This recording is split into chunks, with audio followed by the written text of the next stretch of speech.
Always plenty around in the Sunday papers. Let's go through them now, shall we? Here with me to do that are the Sunday Mirror's political editor, Nigel Nelson, and the academic and author, Joanna Williams. So welcome back to both of you.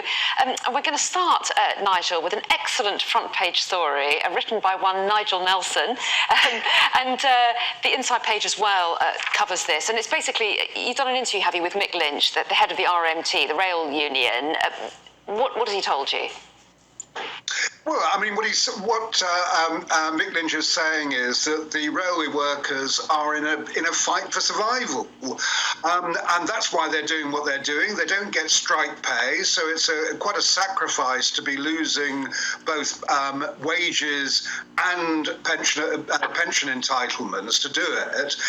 But he says this could go on, and we could be in the same position by this time next year unless the government back down. I mean, the point he's making is it's not just about pay, that if the RMT roll over at the moment, within 2 years you'll have stations without any ticket offices, no guards on trains, and that, especially for vulnerable passengers, means that you've got no real human contact at all when you're trying to travel. Well, yes, and of course, Nigel, the government is holding to its line as well, that there does need to be modernisation if they're going to be able to give the railway workers any kind of pay rises. So where do you think this will end? There is due to be a meeting on Monday, isn't there, with the Transport Minister, Hugh Merriman? That's right, yes. I mean, that Mick Lynch is meeting Hugh Merriman tomorrow. I mean, the question, it is a good question about where it ends. I mean, the RMT is not against modernisation. It's just, and they're prepared to talk about that. It's a question of actually how that modernisation works. I mean, basically not to scrap pretty much every person who actually works on stations and on trains that actually face passengers. Where it ends will be the government have got to come up with some kind of offer. Otherwise, this is going to go on forever. But at the moment, Rishi Sunak seems determined to just stare the unions down and try and tough the whole thing out. Yes, indeed, and obviously ongoing disputes with other industries as well. So interesting to see whether he moves on any of them and what that means for the other disputes. So it's going to be an interesting week. Let's move on, shall we, Joanna, to another story which has been dominating headlines. This is on the Sunday Times front page, but a number of papers are going with a health-related story. They're talking about a prospective kind of winter pressures package coming in this week from the Health Secretary, including some suggestion of how to free up some hospital beds. So what's the Sunday Times telling us?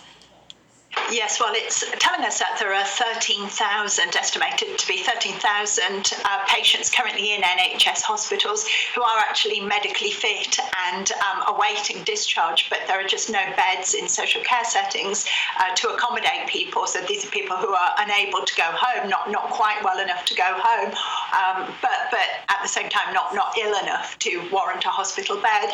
So there's a plan to buy up social care beds to free up. It certainly wouldn't be all of these places. It's estimated to be about 2,000 at a cost of hundreds of millions of pounds, which the hope is that this would then alleviate some of the pressure and allow more people to enter hospitals from the front, if you like. I'm really torn on what I think about this. On the one hand, I'm really pleased that at last something practical seems to be happening and something which could have an impact in the short term, potentially. But on the other hand, you kind of hang your head and worry that this is just too little, too late. And why has it taken such a long time for such a simple plan, really, to be put into operation? I mean, if it really is the case, obviously the devil's in the detail, but if it really is the case that there are just 2,000 social care beds lying empty, awaiting occupation, why on earth haven't they been used before now? Why has it taken this crisis point before something has actually happened? I just really hope that this is successful and does make a difference, but it seems it will be a very small difference, even if it is successful. Okay, yeah, and I'm interested to see what else might be announced as well. Nigel, take us to the Mail next, would you? This is the comment column from Dan Hodges, and raising the prospect that Boris Johnson's not done yet. That's right. And I mean, there's still a big faction in the Tory party which thinks that they can bring Boris Johnson back. And what Dan Hodges is saying is that that means that the former Prime Minister presents an ongoing threat to the present one. And as far as Labour is concerned, the only threat that Keir Starmer might face. And that was the reason that Keir Starmer, in his keynote speech last week, used the Take Back Control Brexit slogan as a kind of way of hijacking any chance of Boris Johnson making a comeback.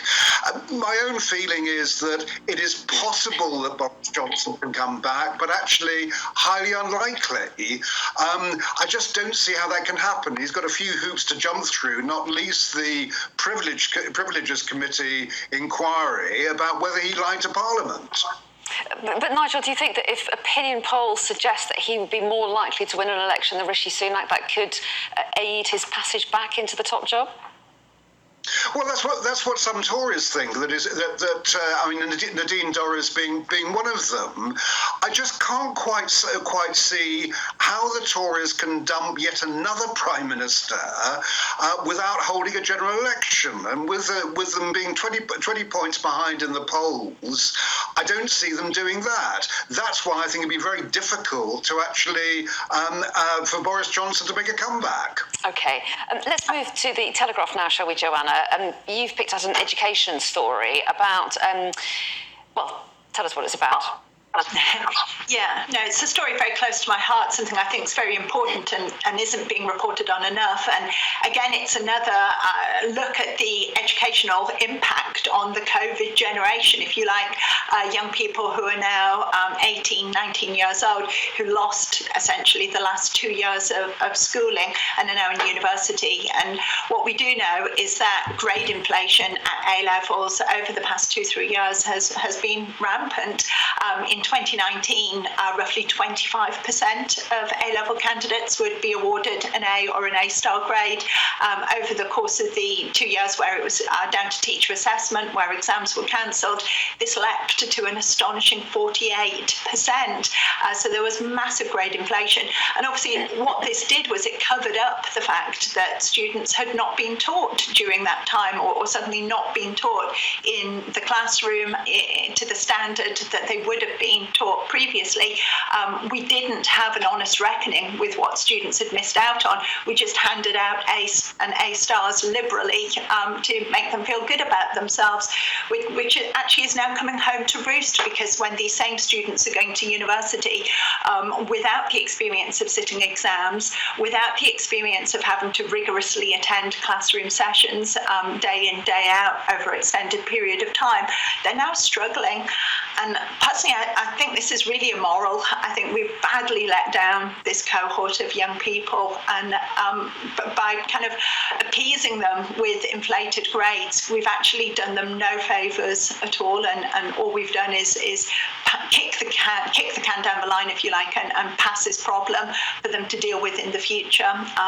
These will be students who are left with enormous amount of debts. Even 1 year at university is going to set you back £10,000-15,000 quite easily, and to drop out after a year, that's a huge problem, and I really think we need to do more to look at what's happened to these young people. Okay, very quick look at the Star, Nigel, because I'm intrigued by this. Shiver your timber, it says. We've literally got 10 seconds or so. We can lose weight by shivering, apparently.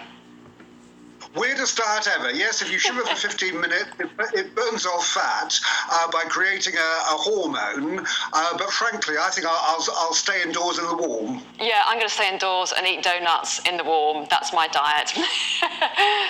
Don't try that at home. I wouldn't recommend it. Anyway, Nigel and Joanna, always good to see you both. Thanks very much indeed for taking us through the Sunday papers as ever. We really appreciate it. Thank you. Top stories.